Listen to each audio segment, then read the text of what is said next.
Bonjour à tous. Merci déjà à Irena pour cette conférence. Merci de m'avoir invité à cette conférence dont le thème porte sur le changement. Sois toi-même le changement que tu veux voir dans le monde. Célèbre phrase du Mahatma Gandhi. Gandhi qui nous touche avec ses mots, qui nous pousse notamment à la réflexion. Et c'est un peu le thème de ce séminaire. L'humain doit apprendre à ouvrir son esprit pour qu'il puisse aussi trouver la voie de l'équilibre et la voie de la paix. Ce sont des enseignements qui sont communs à toutes les philosophies ancestrales. Pour moi, trouver la paix, trouver l'équilibre, c'est justement relier, réunir le cœur et la raison qui doivent fonctionner dans un duo et sortir justement de la dualité et des conflits. Pour les Chinois notamment, cette notion d'équilibre est primordiale, elle est fondamentale. L'homme doit apprendre à en faire l'expérience, bien sûr, et il doit trouver sa voie d'équilibre entre terre et ciel, c'est-à-dire apprendre à bien s'ancrer dans la terre et à se détacher pour pouvoir s'élever vers le ciel. Mais avant tout, pour qu'il soit bien dans son corps et dans son esprit, il doit trouver cet équilibre entre ces deux polarités, entre sa polarité masculine et sa polarité féminine. Alors, je vais aborder ces thèmes sous différents aspects, hein, ces aspects qui me sont chers, et notamment la médecine chinoise, bien sûr, l'énergétique, le tarot, mais aussi la biologie. Et je parlerai aussi un peu de cet esprit, de cette philosophie ostéopathique. Alors, ce grand sage, il exprime une voie à suivre, celle de trouver le calme à l'intérieur pour pouvoir résoudre les conflits. Comme disait Mère Teresa, je préfère faire des rassemblements de paix plutôt que d'être contre la guerre. Je trouve cette phrase plutôt intéressante puisque elle évolue vers quelque chose de plutôt objectif, plutôt positif, on dirait. Pour moi, je pourrais traduire ce calme intérieur par stillness en anglais, qui nous rappelle ce lien avec cette philosophie ostéopathique de Andrew Taylor Still. Et Still, c'était le fondateur de l'ostéopathie au 19e siècle. Pour lui, le stillness, le calme absolu, c'est l'équilibre que doit rechercher le thérapeute, l'ostéopathe qui travaille en biodynamie notamment, hein, mais surtout quand il travaille sur un autre individu. Il doit chercher au plus profond des tissus ce calme, ce silence, cette immobilité hein, qui fait partie de la vie et qui fait partie du mouvement à l'extérieur.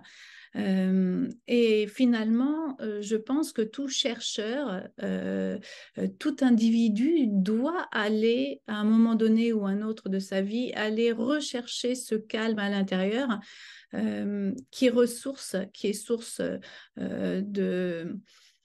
de bien-être, d'harmonie, d'équilibre. Et si je suis les principes de l'ostéopathie, c'est même source de guérison. Donc, c'est vraiment important à un moment donné ou un autre de faire cette recherche à l'intérieur de soi pour qu'elle puisse ensuite rayonner à l'extérieur de soi. Alors, remettre le calme absolu et reconnecter son patient à ce stillness, c'est aussi une façon de remettre l'individu ou de se remettre soi en contact avec l'unité. Alors, on peut l'appeler comme on veut, l'unité, le un, le tout, le point dans la physique quantique, le divin pour certains, ou celui que l'on ne nomme pas, pour Dans la Kabbale, on va parler du Ein, de cette infinie lumière. Et pour les Chinois, c'est le Wuji. Le Wuji, c'est une énergie pure, non manifestée, et qui peut aussi se traduire par le néant, c'est-à-dire néant de forme. On pourrait dire même ce qui sort de la manifestation, le non manifesté, hein, ou ce qui n'est pas encore manifesté. Donc, de ce point, de ce centre, vous avez bien compris que c'était des synonymes, va naître, va émerger le monde manifesté du Ein, de cet état de non-consistance dans la Kabbale, par un jeu de lumière dont on pourra peut-être développer par la suite. L'arbre de vie, la vie va étinceler et la vie va se manifester, hein. Alors, ce passage d'une énergie une infinie à une lumière condensée va faire apparaître la matière. En fait, pour les Hébreux, la lumière, c'est Aor, une lumière infinie qui va ensuite se condenser et permettre l'apparition de la matière, d'une résille, d'un tissu que nous appellerons la peau, c'est-à-dire de notre peau, hein. Alors, cette infinie lumière condensée qui fait apparaître cette matière va permettre au monde tel que nous le connaissons aujourd'hui, mais d'être et de vivre, mais dans un duo, duo matière et énergie. Il ne peut y avoir de matière sans énergie, il ne peut y avoir de yin sans le yang, de nuit sans le jour, et d'une énergie ou d'un archétype masculin sans l'archétype féminin. L'un et l'autre sont différents et à la fois complémentaires et indispensables l'un envers l'autre. C'est-à-dire que le yin ne peut être sans le yang et réciproquement. C'est-à-dire que le féminin ne peut vivre que si le masculin existe. Le jour, qu'est-ce qui me permet de différencier le jour de la nuit? C'est bien sûr que le jour existe parce que je fais l'expérience de la nuit, et en faisant la différence, ça me permet de comprendre que le jour existe. Et donc, on va suivre sur notre réflexion du jour. Il en va de même pour les individus. Je vis grâce à ton existence et c'est bien toi qui me permet de prendre conscience que moi aussi j'existe. Je suis en vie d'ailleurs grâce à un duo. Le premier duo qui m'a permis de vivre et d'être aujourd'hui qui je suis m'est apparu dans ma jeune vie, dans mon histoire, dans mon temps zéro, grâce à ce duo. Le premier duo qui m'apparaît, c'est le duo de mes parents. C'est la rencontre d'un spermatozoïde et d'un ovule. Donc, je suis en vie grâce à cette rencontre. C'est en quelque sorte mon projet sens. Sans cette rencontre, je ne serais pas là devant vous à parler, à discuter avec vous. Donc, sans ce duo, sans cette rencontre, je ne serais pas de ce monde. Donc, je vibre déjà avec ce deux, avec un masculin, la réunion d'un masculin et d'un féminin. Et toute ma vie prend sens et j'existe grâce à ce duo. Alors, je vibre avec ce deux et toute ma vie, je vais faire l'expérience du deux, c'est-à-dire que je vais faire l'expérience de l'autre. Je vais essayer, en rencontrant l'autre, de faire des expériences et faire en sorte que ma vie, elle ait du sens. Et du sens, pas moi seule, mais moi avec toi, moi avec l'autre. Bien évidemment, toutes les rencontres parentales ne se font pas forcément dans un duo. n'ont pas forcément vibré dans une harmonie et dans un parfait duo, et peut-être que certains d'entre vous ont plutôt vécu, enfin en tout cas l'histoire parentale a fait que la rencontre, elle a plutôt vibré dans ce que j'appelle une dualité, dans des conflits.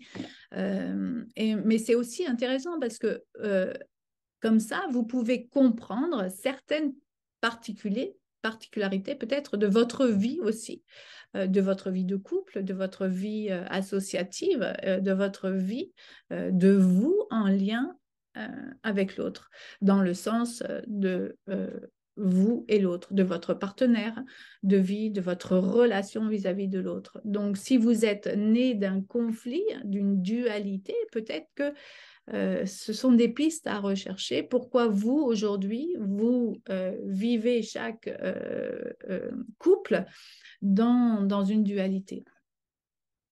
Alors, on vient de comprendre qu'effectivement, nous vivons dans le monde où le deux est important.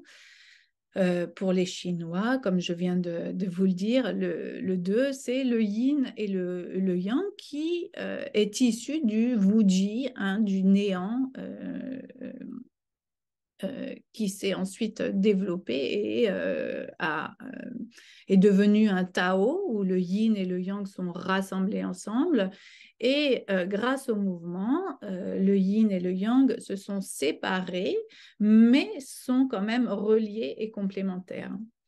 Donc, ce yin et ce yang reflètent la bipolarité, donc ce monde dans lequel nous vivons, hein, et cette bipolarité exprime l'espace et le temps. Alors, l'espace, c'est plutôt une énergie yin, féminine, et le temps, plutôt une énergie yang, masculine. Alors, notre espace intérieur, donc le yin représente notre espace intérieur, c'est-à-dire pour les Chinois, tout ce qui est relié à nos profondeurs, à notre intériorité, alors que le yang est plutôt relié à notre extérieur, notre apparence et nos relations à l'autre. Hein, yin, c'est une énergie qui va de dehors vers dedans et le yang plutôt de dedans vers dehors. Le yang me permet de sortir de la maison alors que le yin me permet de me calfeutrer dans la maison. Et donc yin pourrait être le reflet de ce calme absolu, de ce silence, de cette énergie d'introspection, alors que le yang, ce serait plutôt une énergie de mouvement, d'extériorisation, et aussi qui est relative à notre apparence, à notre existence physique, et peut-être même aussi à nos émotions, puisque une émotion, c'est bien de l'énergie en mouvement. Emotion, c'est de l'énergie en mouvement. Alors, c'est intéressant parce que pour les Chinois, cette vie peut se schématiser par un cercle. Donc, le centre de ce cercle pourrait symboliser l'intériorité, hein, notre origine, et nous nous rendons compte très vite que nous sommes issus de la même origine. Ça, c'est intéressant. Et ce 1, cette unité, ce centre, d'accord, on pourrait même dire ce vide, ou cette vacuité, hein, prenons l'exemple, on prend un compas et on veut tracer un cercle. Pour tracer un cercle, il faut bien piquer la pointe du compas, créer un petit vide, et ensuite on peut délimiter notre cercle. Alors, donc, dans ce cercle de cette origine, en fait, va émerger cette lumière dont je vous ai parlé tout à l'heure. Cette lumière, en fait, petit à petit, va se condenser et devenir du tissu, c'est-à-dire notre corps physique. Alors, notre résille, notre tissu, hein, notre peau est en lien symboliquement avec le cercle. Alors, le cercle se manifeste dans notre vie, pour les Chinois toujours, par 5 énergies: le feu, la terre, le métal ou l'air pour les alchimistes, l'eau et le bois. 5 énergies. Mais ce sont des énergies qui ne sont pas statiques. Alors, habituellement, on décrit ces 5 énergies comme 5 éléments. Mais comme vous avez bien compris que dans ce cercle, il y avait du mouvement, hein, que rien n'était figé, donc on va parler plutôt de 5 mouvements. Ces 5 mouvements vont s'engendrer, se compléter et eux-mêmes s'harmoniser. C'est exactement ce que fait la nature. Ces 5 mouvements s'organisent dans des cycles permanent d'alternance de yin et de yang. 5 mouvements, 5 saisons, d'accord, où des saisons vont représenter plutôt des saisons yin, par exemple l'hiver, où on est calfeutré à l'intérieur de nos maisons, où on a bien les volets fermés pour éviter le froid, alors que, par exemple, l'été, c'est plutôt une énergie extrêmement yang où tout le monde va dehors et se retrouve pour partager en fait la nourriture, la joie. Donc, ces 5 mouvements, ce cercle est organisé dans des mouvements d'alternance de yin et de yang pour justement trouver l'harmonie. Si on parle de notre corps, trouver l'homéostasie dans notre corps, c'est-à-dire un état d'équilibre. Et c'est exactement ce que cherche et ce que recherche l'homme sur la Terre. Il recherche cet état d'équilibre entre ces 2 polarités, entre sa polarité yin et sa polarité yang. Alors, cette alternance de yin et de yang, elle vient raconter notre histoire. Alors, un autre exemple, pour être dans un état d'équilibre, vous savez déjà que nous devons alterner des moments de repos, hein, de sommeil, bénéfiques à notre santé, à notre quotidien, hein, comme une retrouvaille avec notre intériorité, hein, donc des moments yin, suivis de moments plutôt yang, c'est-à-dire de moments de mouvement et donc d'expérience avec l'autre, puisque yin, c'est je vais vers moi, d'accord, alors que yang, c'est je vais vers toi. Et donc, cette expérience avec l'autre, elle est fondamentale pour me permettre d'expérimenter des situations complètement différentes et puis apprendre. On en reparlera peut-être un petit peu tout à l'heure. Pour moi, le yin et le yang, c'est une association complémentaire, un peu comme le cœur et la raison. Le cœur, pour moi, c'est ce qui est au plus profond de mon être. Il est relié à, à, à, à mon être, à ce que je désire profondément, en fait, à faire vibrer cette énergie à l'intérieur de moi, hein, à cet être, pour qu'il puisse être en joie. Et la raison, c'est quelque chose plutôt d'extérieur, je dirais, à moi. Pour reprendre un petit peu l'allégorie de la calèche dans les Upanishads, hein, vous avez symboliquement le corps qui est représenté par un chariot. Donc, on pourrait dire que ce chariot représente notre corps physique. À l'intérieur de ce chariot, vous avez un voyageur. Alors, c'est notre être, voilà, hein, celui qui est à l'intérieur du carrosse. Et c'est lui qui connaît le voyage. C'est lui qui a le GPS. Personne d'autre. Lui, il connaît son chemin. Et à l'extérieur de cette carrosse, vous avez en fait ce cocher qui représente notre raison, notre mental, notre ego, hein, le yang. Et le cocher, on en a besoin. Alors, des fois, j'entends, il faut anéantir le cocher, etc., etc. Mais on ne peut pas, parce que ce cocher-là, c'est lui qui conduit notre carrosse. Il a les rênes et il donne des ordres aux chevaux qui conduisent le carrosse. Et les chevaux sont les émotions. Alors, imaginez un instant un carrosse sans cocher et ce sont les chevaux qui décident du chemin à prendre. Voilà, donc il y a un cheval qui va prendre à droite, c'est le chaos total.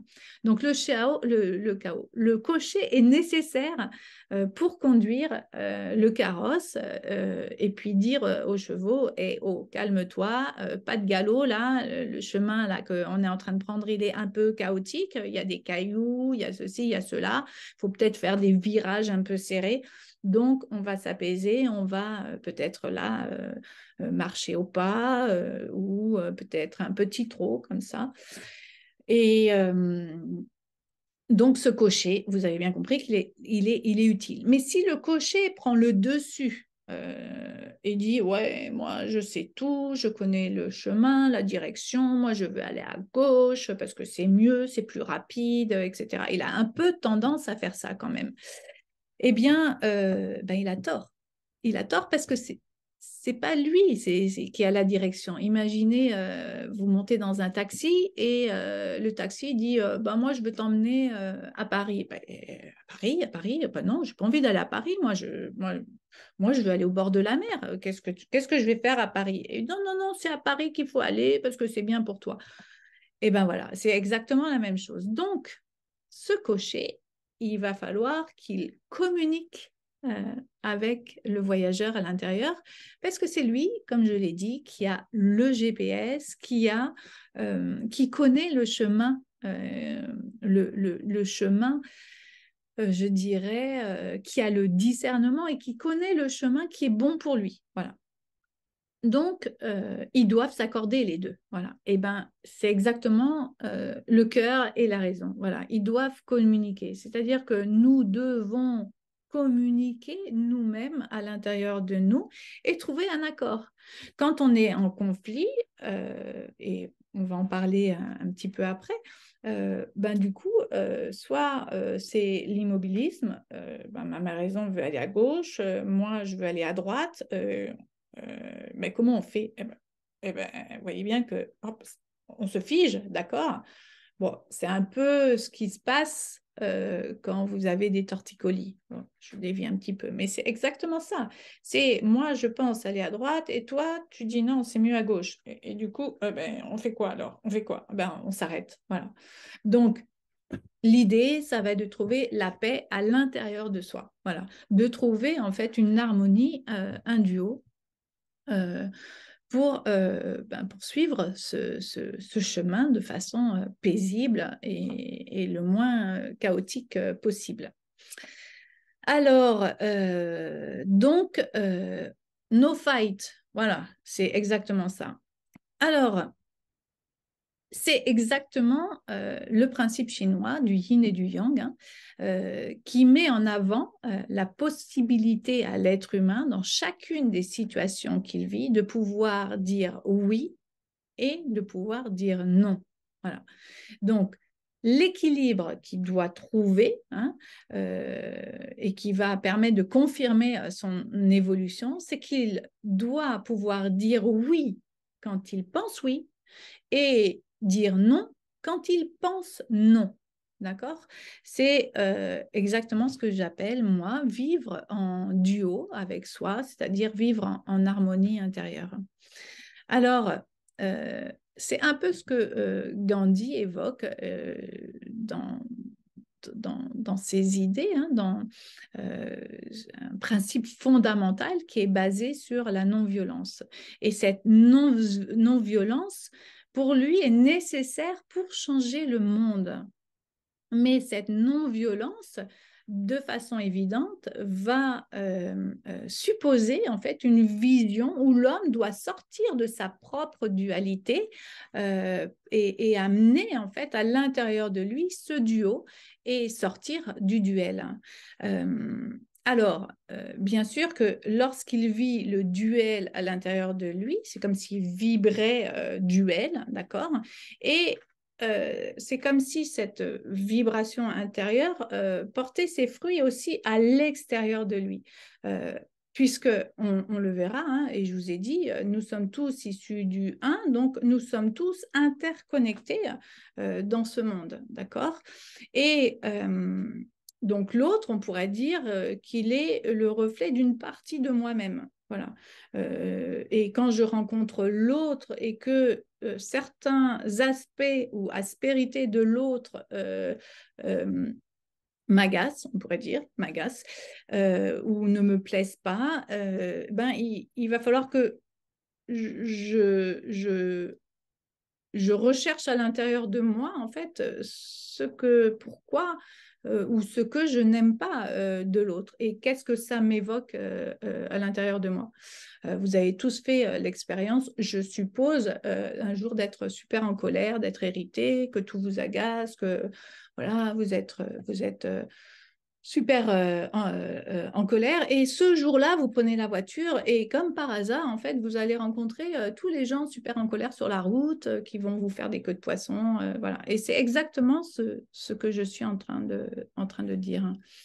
Et plus on va aller chercher ce calme à l'intérieur, comme un, pour moi, on en reparlera, mais un détachement émotionnel, c'est-à-dire j'accède une émotion après l'autre euh, en comprenant le sens de chaque émotion, hein, le sens biologique de chaque émotion, qui me permet de vivre un instant après un instant. En médecine chinoise, donc on l'a vu, il y a 5 mouvements et ces 5 mouvements sont reliés à 5 émotions. Alors imaginez que toutes ces émotions, en fait, s'amalgament, elles s'enchaînent à l'intérieur. Donc à la fois, je suis triste, j'ai peur, je suis en colère, je suis joyeux, je suis dans le souci ou dans le dégoût, il m'en manque une, ou dans la tristesse. Et ben c'est comme si, en fait, on vivait dans un monde où, en même temps, on était dans l'été, dans l'hiver, dans l'automne, dans l'intersaison et puis au printemps. Donc, c'est un peu chaotique. Et ben, c'est un peu la même chose. Voilà. Donc, vivre de façon paisible, c'est vivre instant après instant, c'est-à-dire une émotion à la suite d'une autre, pour essayer de rester dans l'équilibre. Alors, euh, donc l'autre, je vous ai dit, est le reflet d'une partie hein, de moi-même, d'une facette de moi-même. Et c'est-à-dire que les personnes que nous fréquentons eh ben, représentent la manifestation d'une partie de qui nous sommes. Euh, et lorsque nous rentrons en conflit avec une de ces personnes, c'est qu'il y a quelque chose à régler à l'intérieur de nous qui n'a pas été réglé. Un conflit, une dualité, c'est-à-dire un tiraillement entre des émotions, un tiraillement entre des énergies. Vous voyez bien que on sort en fait de l'individu et comme nous sommes, notre corps symbolise ces 5 énergies, les conflits vont symboliser en fait des tiraillements entre des énergies, d'accord? Une opposition, un conflit, c'est une opposition entre 2 mouvements énergétiques. Alors, si vous prenez le dictionnaire, un conflit, vous allez trouver qu'un conflit peut se traduire par une lutte permanente qui génère dans le corps un état de stress. C'est-à-dire, ça veut dire quoi? Ça veut dire que l'individu lutte contre quelque chose ou quelqu'un hein, à l'extérieur de lui, mais qui n'arrive pas à relâcher. Hein. Mais en fait, si vous avez suivi ma logique, ça vient juste signaler en réalité une lutte à l'intérieur de lui. C'est-à-dire que à ce moment-là, son cœur et sa raison se contredisent. Alors, comme on a dit tout à l'heure, hein, je dis oui, mais je pense non. Ou je dis non, mais je pense oui. Ou j'ai envie, mais tu vois là, je peux pas trop. Voilà. Ou je dois faire ça. Il faut. il faut absolument que je fasse ça. Mais j'en ai pas envie. Mais je veux pas le faire. Mais il faut que je le fasse. Voilà. Mais c'est qui il? C'est qui il faut que? Hein? Alors, cette lutte interne peut aussi se dévoiler en fait par ce que montre mon corps qui ne correspond pas à ce que je dis. Alors, l'opposition de ces deux mouvements d'énergie va se refléter sur mon corps et c'est tout, enfin, tout ce qui concerne ce que je fais aujourd'hui, hein, le décodage biologique et énergétique, hein, c'est et comprendre le sens en fait de mes mots par des mots, mais surtout comprendre le sens de ces oppositions internes et essayer de les réguler, soit par l'énergétique. Enfin, il y a tellement d'outils pour essayer de, de, de sortir de nos propres conflits. Hein. Alors, l'opposition de ces deux mouvements va entraîner premièrement un blocage de la circulation de l'énergie dans mon corps, dans mon organisme, hein, qui va essayer de trouver une adaptation hein, pour retrouver l'harmonie perdue. Hein. Donc, notre corps s'adapte de façon permanente et surtout pour retrouver la respiration dont il a besoin pour vivre, c'est-à-dire le souffle de vie. Alors, tout à l'heure, on n'en a pas parlé, hein, mais le calme absolu, le stillness, pour nous, ostéos, est associé à ce souffle de vie, cette respiration universelle hein, qui émerge du centre et qui vient toucher tous les êtres qui font partie de la manifestation. C'est comme dans une grande inspire, expansion, rétraction de l'énergie associée à cette grande marée. Donc, vous voyez bien que même dans cette expansion d'énergie, on a une expansion plutôt yang, une rétraction plutôt yin, et nous sommes tous touchés par cette grande marée. Alors, l'étymologie du mot conflit nous rappelle qu'il est aussi lié au mot choc. Alors, un choc, donc c'est peut-être d'ordre physique, hein, par exemple un accident de voiture, hein, ou on peut aussi le définir comme un bouleversement émotionnel. Et ce bouleversement émotionnel va relier l'individu à son histoire, en lien avec son passé, donc sa vie passée, hein, jusqu'à sa naissance hein, ou sa conception, hein, qui va revivre au présent ce qu'il a déjà vécu dans le passé. Vous avez compris qu'avec cette roue des 5 éléments, tout fonctionne dans un cycle permanent. Donc, à chaque fois qu'il va vivre une situation similaire au niveau énergétique, hein, au niveau d'un conflit, d'une collision entre deux mouvements, eh ben, ça va de façon inconsciente évoquer déjà un passé qu'il a déjà vécu, mais dans lequel il n'a pas trouvé les solutions. Et à ce moment-là, il a peut-être réussi à s'adapter, mais ce conflit revient au présent pour qu'il puisse enfin trouver une solution de déblocage. Voilà, une solution pour sortir justement de ce conflit interne. Et c'est tout le fabuleux travail que l'on fait en décodage biologique et énergétique. Ce choc ou ce bouleversement émotionnel peut aussi, vous avez compris, hein, dans nos mémoires cellulaires, refléter une mémoire généalogique que cet individu porte en lui et qui est reliée à ce même conflit. Hein. Donc, le travail est de sortir de nos conflits qui sont là en permanence, mais je dirais presque pour moi, un conflit me permet d'avancer, d'effectuer un travail sur moi, de détachement et de restructuration pour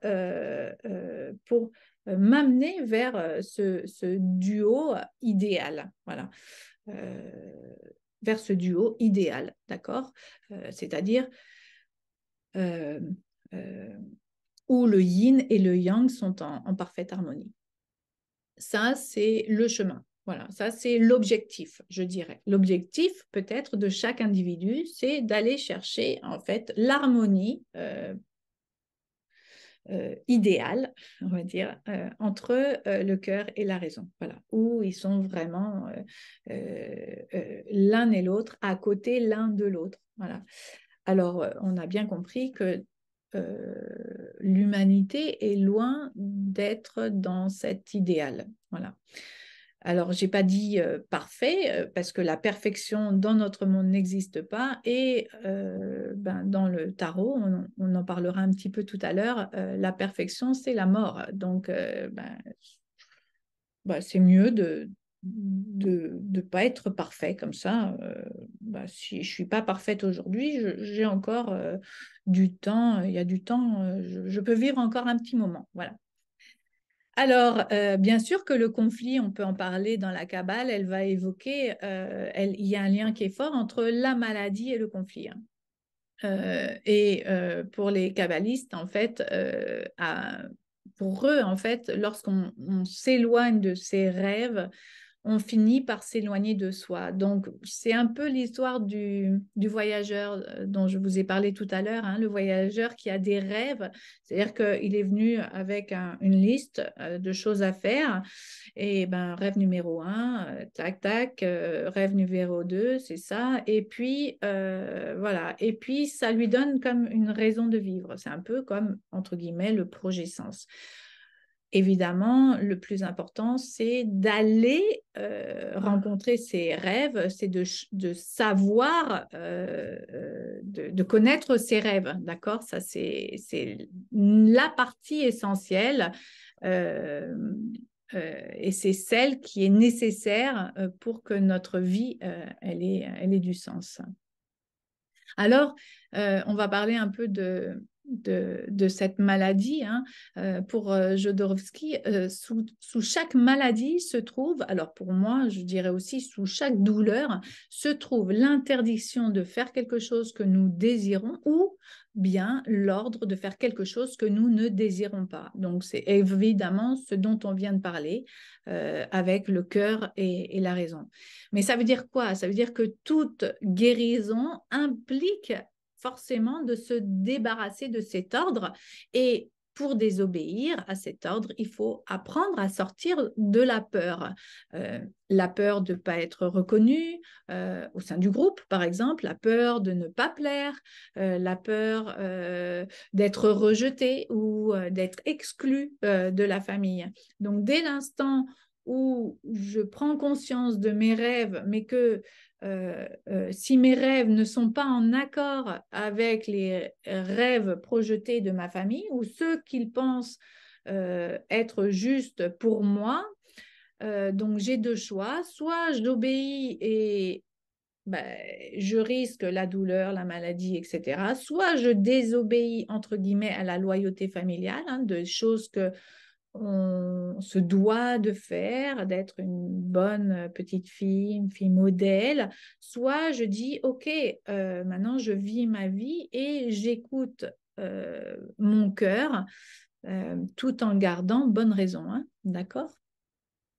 Alors, sortir du groupe, vous avez compris, hein, c'est s'autonomiser, c'est être responsable, hein, mais c'est aussi apprendre à se détacher émotionnellement. Je veux quelque chose, mais je n'ose pas le faire. Vous avez compris que j'ose pas le faire parce que ça ne se fait pas dans la famille ou parce que je ne peux pas le faire parce que je ne suis pas aussi douée que un tel ou j'ai peut-être pas les capacités. Vous voyez, c'est important en fait de prendre conscience de tout ça. Et parce que là, en fait, la réflexion qu'on doit se poser, c'est mais est-ce que tu t'en donnes les moyens? Ah ben non, j'ai même pas essayé. Donc voilà, là, c'est OK, j'ai une idée dans mon yin et maintenant il me faut du yang. Voilà, allez, donne-toi les moyens, vas-y, fais le premier pas, avance. Voilà, la vie, c'est du mouvement. Bien sûr que à l'intérieur de nous, il y a cette immobilité, mais la vie est mouvement, d'accord? Va vers l'autre. Va vers tes rêves, va vers tes désirs. Arrête de je veux mais je peux pas ou je dois mais je veux pas. Voilà, cette contradiction à l'intérieur de toi, c'est juste le signe d'un désaccord et donc le signe d'un conflit intérieur qu'il va falloir apprendre, qu'il va falloir duquel il va falloir sortir, d'accord? Et cette dualité, comme je vous l'ai dit, hein, on va la retrouver forcément à l'extérieur pour nous permettre de changer à l'intérieur de nous. Alors, l'homme a toujours eu la préoccupation de comprendre son environnement, c'est-à-dire de comprendre le fonctionnement de l'autre, mais aussi de la nature, hein. Et c'est exactement la base de la médecine chinoise, c'est qu'il a observé d'abord et ensuite étudié cette nature. Et cette nature, c'est une Bible vivante. Alors, excusez-moi, c'est pas religieux du tout, hein, mais Bible dans le sens de biblos en grec, qui veut dire livre, voilà. Et, et livre, c'est en fait, la nature est un livre ouvert et nous avons besoin de cette nature pour évoluer, pour trouver des solutions à nos conflits. Et puis, cette nature, c'est celle qui a créé le monde et qui ne cesse de nous parler et de se révéler à nous. En fait, elle est à notre image. Et nous devons puiser l'information qui est disponible à chaque instant en elle pour avancer sur notre chemin. Et cette nature, eh ben, l'autre fait partie de cette nature, c'est-à-dire que l'autre peut se lire à livre ouvert, si j'ose dire, et me permet de puiser certaines informations pour comprendre des choses à l'intérieur de moi.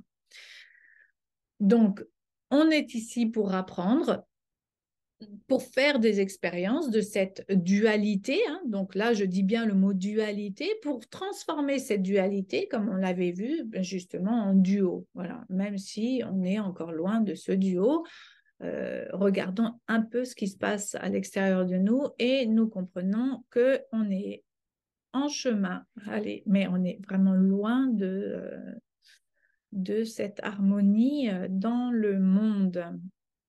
Donc, pour évoluer en fait vers ce duo, eh ben, il faut sortir de la dualité, hein. Alors, un philosophe disait, enfin, un érudit, je ne sais pas comment on dit, disait, Krishnamurti disait, c'était que nous sommes le monde. Et comme on vient de le voir, nous sommes cette roue des 5 éléments, voilà, qui tourne au rythme des saisons, hein, comme on l'a vu. Et, et au fil de temps, en fait, au fil des saisons, je rencontre des personnes qui me permettent d'expérimenter des situations et surtout, grâce à ces expériences, eh ben, je suis celle que je suis aujourd'hui. Voilà, c'est-à-dire que malgré certaines expériences difficiles, négatives, imaginez par exemple une femme qui a vécu une naissance difficile, avec des parents dans un contexte familial terrible, mais avant tout, grâce à cette rencontre du spermatozoïde et de l'ovule, en fait, ben, elle est en vie aujourd'hui. Voilà, donc c'est essayer, en fait, chaque situation a comme une pièce, hein, un côté face et un côté pile. Voilà, donc on peut choisir de toujours voir le mauvais côté des choses et on peut aussi essayer de voir l'autre aspect.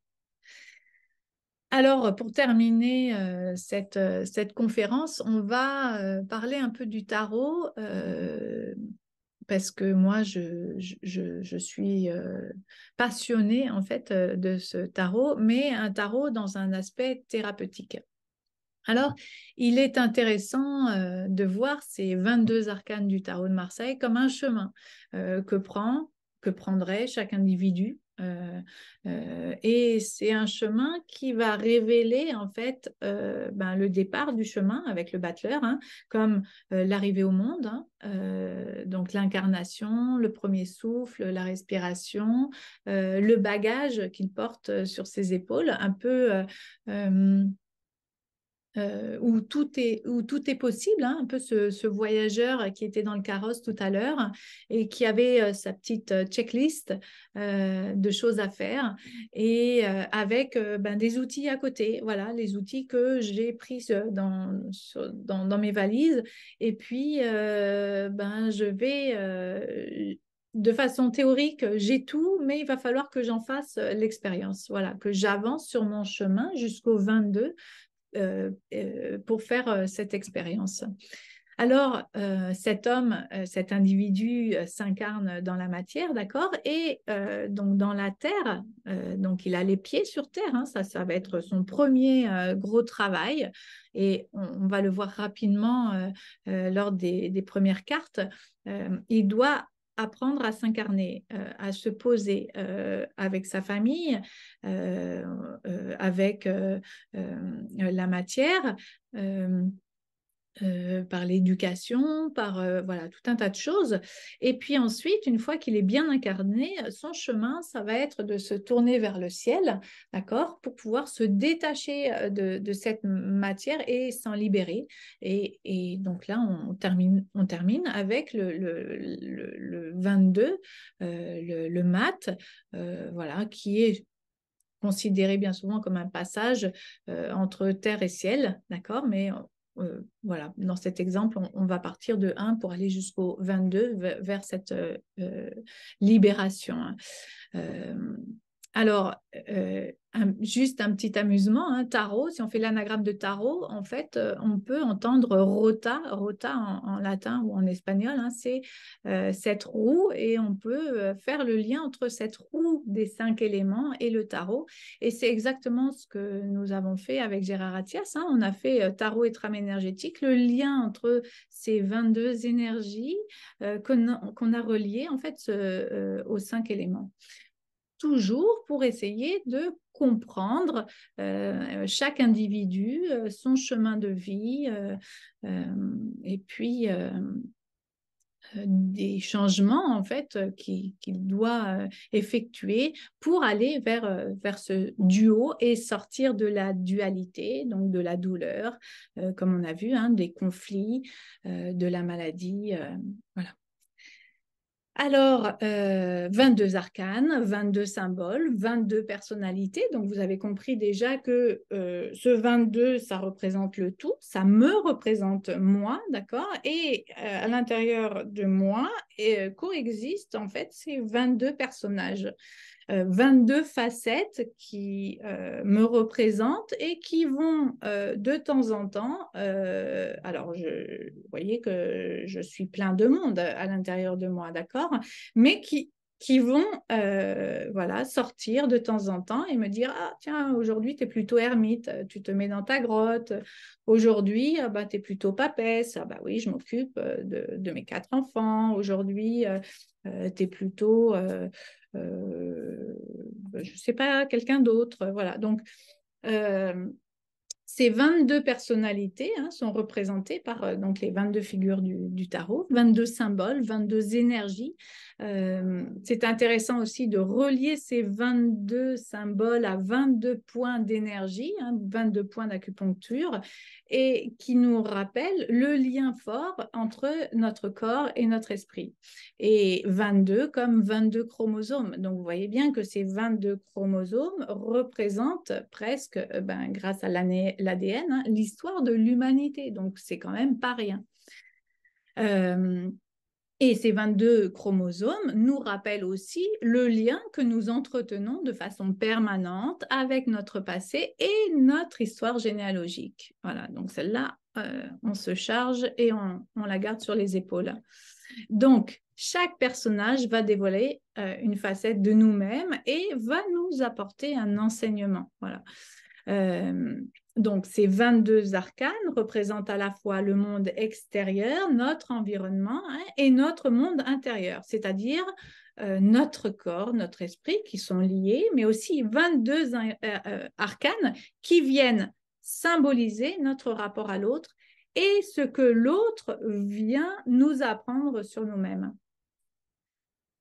On ne peut pas se définir sans l'autre, hein. On ne peut pas définir le yin sans le yang, et on ne peut pas séparer non plus notre corps de notre esprit. Alors, toute l'histoire de l'humanité vient se dévoiler dans ces 22 lames, hein, et comme c'est l'histoire de l'humanité. On comprend que tout est interconnecté. Voilà. Nous sommes donc, nous aussi, tous interconnectés dans ce 22. Et avec ce même point origine, cet instant de stillness dont nous avons besoin pour retrouver la paix intérieure. Alors, on peut rapidement faire l'histoire de ces 22 lames, voilà, faire l'expérience de ces 22 lames. Donc, je vous ai dit, ça passe plutôt d'un socle d'incarnation, d'accord? Ensuite, il y a un cycle plutôt émotionnel pour terminer vers un cycle plutôt spirituel, hein, spirituel de l'esprit, d'accord? Donc, on part de la matière pour aller plutôt vers le détachement et vers l'esprit, hein. Alors, le battleur, c'est la première carte du tarot. Il est 1, d'accord? Et il est relié à Aleph qui représente un silence. Donc, vous voyez bien que ce calme et ce silence, on est avec à l'intérieur de nous ce calme et ce silence. Et donc, rapidement, après le battleur, hein, qui contient, comme je vous l'ai dit tout à l'heure, toute l'histoire généalogique, toute l'histoire de notre passé, et ce checklist, cette liste de choses à faire, avec des outils en fait qui seront nécessaires à mettre en pratique. Et de ce battleur, rapidement, nous allons aller vers le 2, et le 2, c'est la papesse.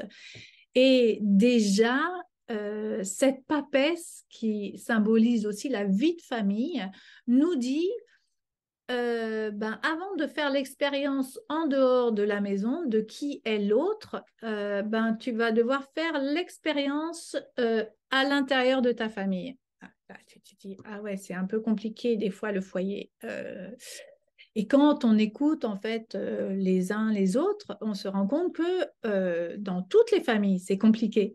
Mais c'est la première expérience de vie. C'est-à-dire que le conflit déjà existe avant d'exister à l'extérieur de la famille.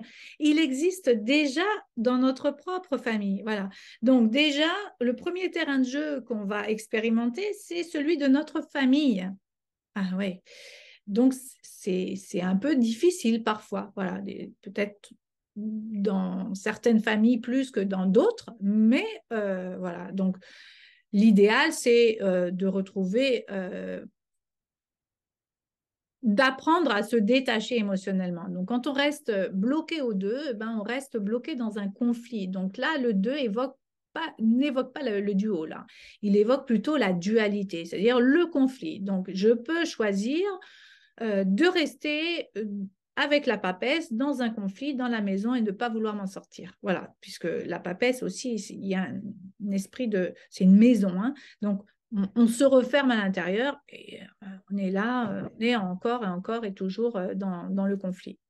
Alors, si on décide de sortir du conflit avec le 2, hein, de cette dualité, on va aller vers le 3, et le 3, c'est l'impératrice. Alors, l'impératrice, ça veut dire aussi, elle est reliée à guillemets, la troisième lettre hébraïque, ça veut dire « je sors de la maison ». D'accord, donc j'ai fait l'expérience du 2, maintenant, Le 3 me permet d'expérimenter l'autonomie. Voilà, c'est une énergie. Alors, l'impératrice, c'est une femme, hein, mais qui a une énergie yang incroyable qui va dire bon, bah, maintenant, je vais voir ce qui se passe ailleurs. Voilà, je vais voir. Commencer quand je sors de la maison dehors et expérimenter en fait ce qui se passe à l'extérieur. Alors, cette énergie 3, elle me permet aussi de défusionner de maman, d'accord, de défusionner de maman, ce qui va me permettre dans ma vie plus tard de ne pas vivre des relations fusionnelles avec l'autre. Voilà. Et ça, c'est important parce que si vous vivez des relations fusionnelles avec l'autre, déjà, vous expérimentez pas ce qui se passe à l'extérieur et vous restez cloîtré en fait dans des conflits, dans des dualités et vous manquez de faire l'expérience de ce qui se passe en dehors de la maison. Alors, du 3, on va passer au 4. Alors, on pourrait dire encore plein de choses, hein, mais on va rester concentré, focus sur notre thème. Le 4, lui, nous accueille, bien sûr, c'est un empereur, il est stable, donc il nous dit, OK, déjà, euh, euh, euh, il nous délivre de cette fusion de départ, hein, donc comment dire, c'est le père, hein, d'accord? Donc il nous ouvre la porte vers justement ce monde extérieur, hein. C'est le père qui met les limites un petit peu, hein. Donc on doit pouvoir compter sur lui à l'extérieur de notre monde. C'est comme un repère nécessaire à l'extérieur de la maison qui nous apporte normalement en fait cette stabilité dont on a besoin pour pouvoir faire l'expérience de ce yang de l'extérieur. Le 5, c'est le pape. Le pape, il est relié au souffle de vie, à la respiration, mais aussi à la communication. Donc, dès l'instant où on sort de la maison, on va devoir apprendre à communiquer, hein. Rappelez-vous, le cocher et le voyageur, entre eux deux, en fait, se trouve une petite fenêtre. Et cette petite fenêtre, c'est comme une petite fenêtre de communication, comme un souffle, inspire, expire, en fait, qui permet à l'un à l'autre de communiquer correctement. Et ce 5 représente cette fenêtre de communication et de reliance entre le corps et l'esprit, hein. Alors, rapidement vient le 6. Le 6, c'est l'amoureuse. C'est une carte où, en fait, qui représente l'expérience du groupe, de la société, de plusieurs personnes. Et donc, évidemment, dans ce 6, c'est exactement ce que font les enfants quand ils rentrent à l'école primaire, hein. Ils sont sortis du foyer parental et ils font l'expérience de l'autre, donc de l'autre différent de papa, maman, des frères et sœurs, etc., pour faire l'expérience des enfants qui ont leur âge, qui ils font partie de la même communauté, hein, la communauté des écoliers. Et puis là va se jouer en fait des jeux d'expérimentation. On a tous connu ça, hein, je suis ton copain, pas ton copain, je suis plus ta copine, t'es ma meilleure amie, etc. Pour essayer de trouver en fait un accord, un lien à l'intérieur, en tout cas. Et puis faire des choix aussi, des choix de vie vers qui je vais m'orienter parmi mes semblables, quels sont ceux qui vont me permettre quel lien je vais entretenir avec ces personnes-là.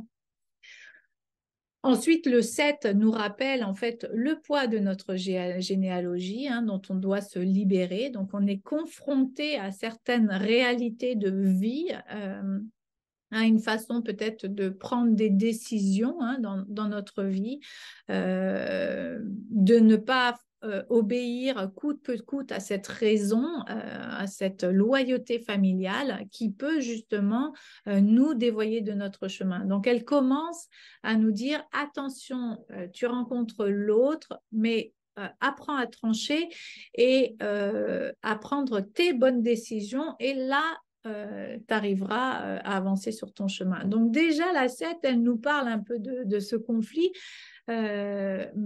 donc pas au sein de la famille, mais plutôt dans mon environnement. Alors la 8 c'est la justice, hein, d'accord, c'est la justice de l'homme pour moi, puisque la véritable justice, nous la rencontrons bien plus tard, hein, dans la 20. Mais la justice de ce qui doit se faire, la justice de l'obéissance, et pour sortir de cette justice humaine, en fait, on doit apprendre à vivre. Et Chet en hébreu, la 8e lettre hébraïque, c'est je suis en vie. C'est-à-dire que je suis en vie, pas comme un robot qui obéit aux ordres comme il faut, hein, d'accord, mais je suis en vie, je suis vivante, c'est-à-dire je fais naître mes désirs, je vais dans mes désirs, je vais dans mes projets et je pétille, j'étincelle et je vais chercher en fait à l'intérieur de moi en fait ce qui me fait vibrer, hein. Ce qui me relie en fait à ce 8 infini, hein, on pourrait le voir aussi comme ça, et qui me permet d'avancer sur mon chemin. Alors, derrière la 8, on a la 9, et la 9, c'est comme une petite introspection, hein, c'est l'ermite. Voilà, je suis l'ermite, raconte, c'est là, je dois un peu sortir de mon extérieur euh, pour passer une étape supérieure, comme une introspection, un repli sur soi qui va me permettre de changer, de muter, de faire une mutation, d'accord, pour passer à une étape supérieure de ma vie. Alors, comme un premier détachement avec la matière qui est nécessaire en fait pour passer à une étape plutôt émotionnelle qu'on va rencontrer avec la 10e lettre hébraïque, Yod, mais avec l'arcane de la roue de la fortune. D'accord? Donc, cette roue de fortune, une fois que je me suis débarrassée du passé avec l'ermite, cette roue de fortune me permet d'amorcer de nouveaux projets, des nouveaux projets de vie euh, euh, conformes en fait à mes rêves, conformes à l'être que je suis l'intérieur de moi. Alors la force derrière la 11, hein, c'est aussi CAF, c'est aussi une étincelle, cette étincelle qui va m'illuminer, qui va illuminer ma vie, hein, mais qui dans un aspect me rappelle que je dois travailler justement sur cette dualité, hein, pour sortir de mes conflits internes, et pour sortir de mes conflits à l'extérieur. Et la réponse de cette lame, hein, CAF, c'est aussi une demande, c'est OK, quelle est ta demande? Qu'est-ce que toi tu veux pour toi? Voilà.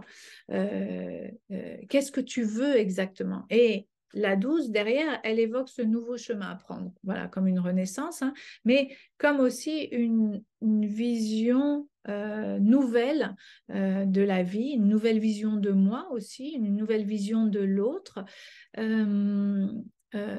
puis apprendre à tirer profit des expériences, des dualités, des conflits qui sont passés pour justement les transformer et les régler.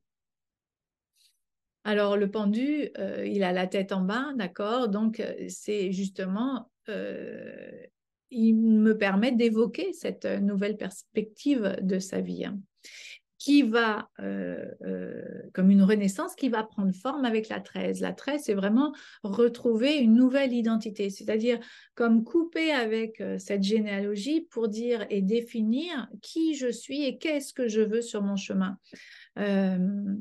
c'est vraiment une transformation intérieure incroyable et notamment un travail sur les peurs. Rappelez-vous, les peurs profondes m'empêchent de réaliser en fait mes désirs et mes projets et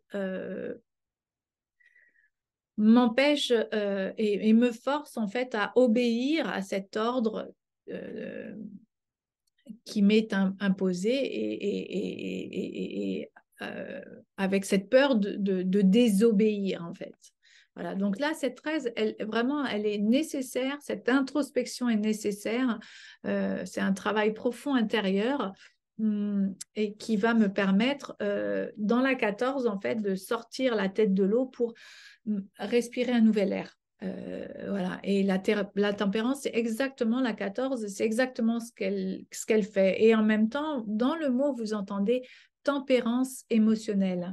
Donc, la 14, c'est l'accès justement à cet allègement émotionnel qui me permet de sortir l'individu de l'eau pour trouver un nouvel équilibre, quelque chose de plus léger. Hein.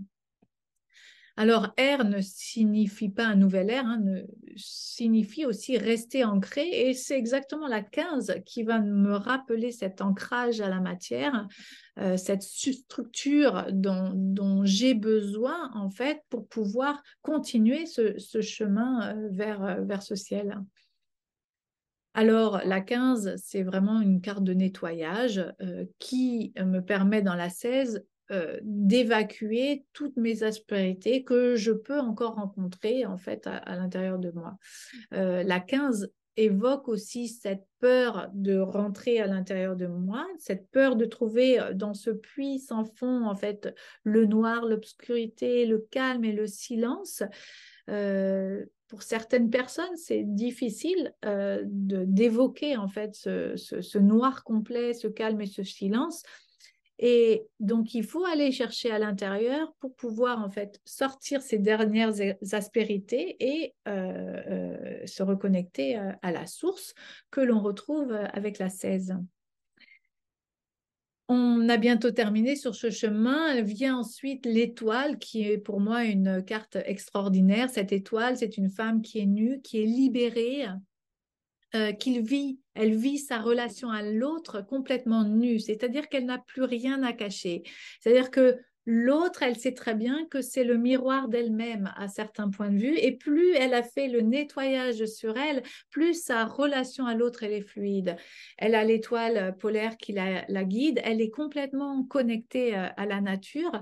Rappelez-vous, hein, c'est vraiment l'objectif de départ de chaque individu de vibrer au rythme et à l'énergie de la nature. Et cette étoile est reliée à la 17e lettre hébraïque qui évoque justement la parole. Elle a cette parole libre, c'est-à-dire que ce qu'elle pense, elle le dit. Et ce qu'elle ne pense pas, enfin, quand elle dit oui, quand elle pense oui, elle dit oui, et quand elle pense non, elle dit non. Donc, en fait, elle est vraiment libérée, voilà, de tout ce poids et elle a libéré aussi, vous voyez, comme elle est nue, ses vêtements, ses jeux de rôle, elle les a libérés pour être et vibrer à l'énergie de son être. Vient ensuite la 18 qui est la lune, qui est l'ancrage, qui nous rappelle justement cet ancrage nécessaire à la Terre. Et cette lune aussi, elle évoque ce juste équilibre entre le cerveau droit et le cerveau gauche, entre le yin et le yang, entre mon cœur et ma raison, que le féminin, en fait, est à côté du masculin et ils sont unis ensemble. Cette union, on la retrouve aussi dans la 19 avec le soleil, où ces deux êtres se tiennent l'un à côté de l'autre et ils se comprennent. Voilà. Ils ont donc l'individu à ce niveau-là a acquis cet esprit de discernement. Il est sorti des faux semblants, du monde de l'apparence pour justement vibrer dans cet être. Et cette réunion peut être symbolisée ensuite dans le jugement, hein, qui évoque bien sûr le jugement de soi, hein, c'est-à-dire je fais le point avec moi-même, je n'ai plus besoin de juger l'autre ou je suis sortie du jugement de l'autre puisque je comprends en fait mon fonctionnement, je comprends qui je suis. La 21, le monde, c'est une carte aussi extraordinaire. Rappelez-vous, hein, elle nous rappelle, donc elle est au centre et elle nous rappelle son lien. Donc elle est le cinquième élément relié aux quatre autres éléments. Le couple, on pourrait dire un couple terrestre avec un couple céleste, le couple terrestre qui représente bien sûr le couple parental grâce auquel je suis en vie. Rappelez-vous, au début, on parlait justement de cette rencontre, de ce duo, en fait, grâce auquel je suis en vie. Et au-dessus, au couple céleste qui représente justement cette union à l'intérieur de moi, de mon masculin et de mon féminin. Donc, elle est dans une joie inconditionnelle, cette carte du monde. Et dans cette énergie joyeuse, elle va rencontrer le mat qui va libérer complètement, la libérer de toute contrainte. Et ce mat-là va pouvoir partir en voyage et retourner au centre, puisque le Tav en hébreu évoque cette croix, ce centre, le centre de notre cercle. Peut-être notre véritable maison, en tout cas notre origine. Retour à la source. Voilà. Eh ben, je vous souhaite une bonne fin de journée et puis je vous dis à très bientôt.